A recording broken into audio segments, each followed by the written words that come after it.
All right, it is movie review time again, and I recently took the opportunity to watch the Paramount Plus Nickelodeon Movies movie, The Thundermans Return.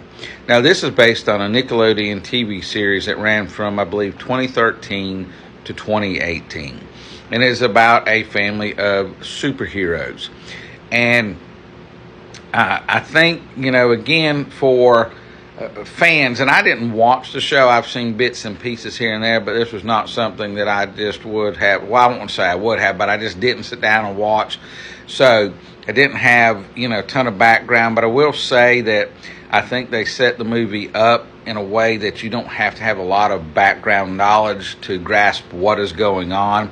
There are some I picked up from the movie some fan favorite characters that show up.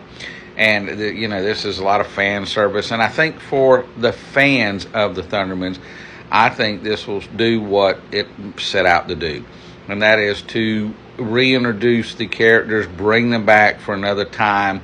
And as I just said a moment ago, do fan service. And I think for the fans, it will do what it needs to do.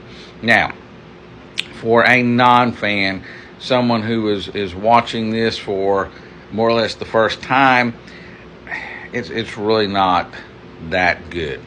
And I understand, again, it's based on the TV series, so it's going to follow the same formula. It has a laugh soundtrack, as I know the TV series did. And I don't know.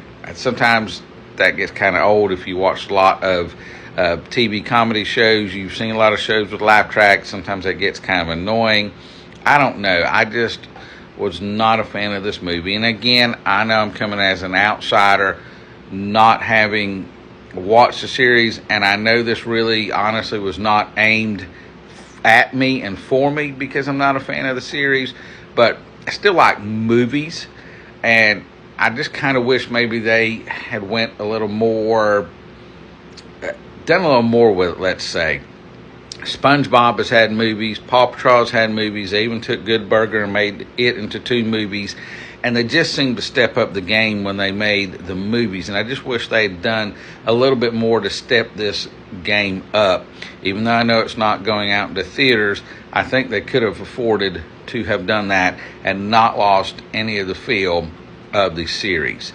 So, for fans, I'm going to say fans would probably give this 4.5 to 5 out of 5. I really do. But for me, I'm only going to actually give it a half star out of 5 stars.